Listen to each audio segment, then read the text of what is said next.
7? You know what it is. I'll probably speak with them. It's my team. Thank you. It was great. See, I love him. see, that's got to put a smile on your face, Chuckster. Come on. No, I love it when like the media asks you stupid questions and you don't have time for it. I love him and Belichick. I don't know if it's stupid. Yeah, you're right, Chuck. Not all the time. There is a Well, certain dumb standard questions. that Pop expects. There's a standard, But it they is- ask you like, He's right. It's a playoff. what do you think you're looking Got for? to be ready to It's play. Game 7. I expected my guys to play. I expected to play well. And how did DeMar was great tonight? Yeah, he played well. I mean, like, yeah, we just. But why did he play well? We'd like to know. He was aggressive. Number one.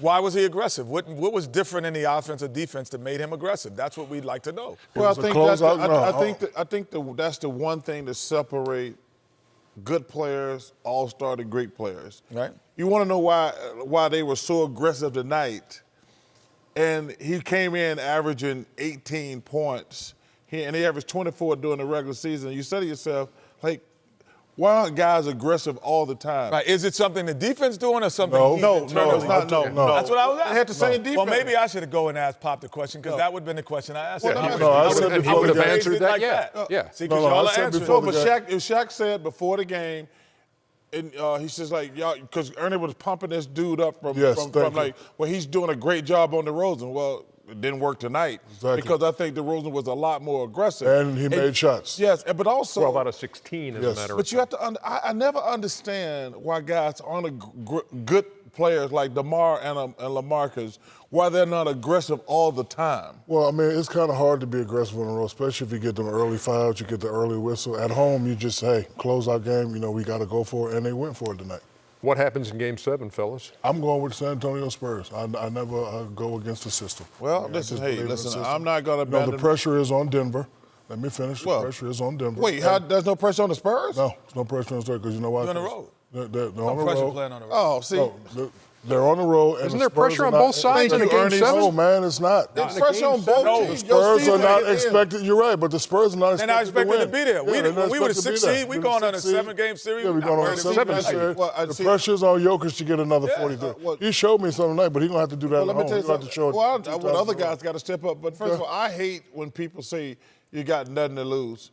Because, Chuck, you know what? Home court advantage. That's why it's called home court advantage. Yeah, but if they lose, their season's over. They got Right, something but to we lose. were the 7th seed. It doesn't matter. The Kenny. expectation level was Have you different. ever went into a series thinking you couldn't win? No, I pressure is never on went to Denver, a and you know it, series. Chuck. I never What went to now? the series. Pressure's on Denver. It's Period. pressure on both teams. No, the San I agree Antonio with Spurs. Shaq. Okay. San Antonio Spurs are not expected. I to agree do with that. Shaq. If you get Denver to has home court advantage. If they lose, Denver would. Well, actually, if you go back and look at the entire NBA playoffs, when the playoffs started, watching TV every day, Oklahoma City and the Spurs were the only two teams that people thought had a chance of upsetting. Right. So a lot of people thought the Spurs were going to win this year. Can I ask you something? Yes, sir, you can, Kenneth. And Can we go to hear Mike Malone first? okay, and then we'll come back. Forward to next game, Game 7. You guys were within 5 heading into the fourth quarter. What do you think changed there other than a Joker going to the bench?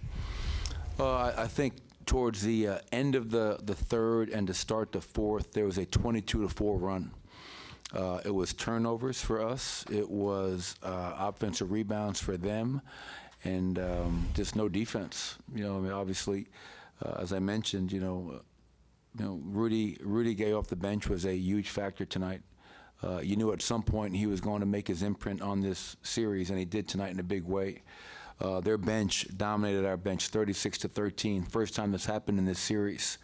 But the crazy thing is, we scored 72 in the paint. We had 28 second chance points. But they made threes. They won the rebounding battle again. And outside the paint, we were 8 of 31 for the whole night. Shots outside the paint. So we struggled to make some shots tonight. I think the one play that sticks out to me that's a microcosm of this game, 0.8 seconds to go, second quarter, free throw, and we're standing. DeMar Derozan misses. No one boxes him out. He grabs it and lays it in. The attention to detail was not there tonight, and we have to be much better, obviously, next game. Man, what a great summary of what we watched through 4 quarters of that game. Mike Malone putting it all in a nutshell for you right there. And 6 for 24 from deep for the Nuggets, who came in shooting 41% from 3. So it is a 120 to 103 win for the Spurs. What's the question, And we thank you for letting us go to Mike Malone. Now, pick up where you were. Well, This for all of us? Yeah. Well, this is the reason why I say, and you can answer it. Pressure is more on the Denver Nuggets in terms of if you're gonna allow that to sink in, it's gonna be more on the Denver Nuggets. When a 7 seed loses to a 2 seed, Game 7, there's no changes in your organization. A 2 lose to a 7, there might be wholesale changes or things might happen. If Robert Horry doesn't knock that shot in from 3, the Los Angeles Lakers night might be the same. When you lost to us as a 6 seed, you were like, I might retire. Like, those things happen when the higher seed loses. When the lower seed loses, they're like, oh, you fought to the 7th game. You fought to 7. Good season. Right, Let's add a piece. Keep going. Keep this momentum going in the right direction. When you lose as a 2 seed, hey, we might change a lot of things. But very few 7 seeds have the pedigree that the San Antonio Spurs have. Well, it does matter. First of all, you got to look at 2 things. Number one, the Nuggets ain't going to make any changes. And people forget the Spurs had to lead in this series. So you got to get the Nuggets credit for coming back, winning Game 4. But when you get to a Game 7, there's no Denver's favorite because they're at home. But Shaq just said he picking the Spurs. So first of all, you got something to lose when your season's on the line. No, I wouldn't say you don't have anything to lose. I'm just saying I don't know if you're saying the same thing. Yeah, pressure. There's just more pressure. Not you. Yeah, of course you want to win. Of course you think that you're going to win, but I just wouldn't feel the pressure of like, damn, we got the 7th seed in a Game 7. Oh my gosh. Last time there was a Game 7 in Denver, 1978. Wow. And so they'll do it again on Saturday night at Pepsi Center with a chance to move on and meet the Portland Trail Blazers.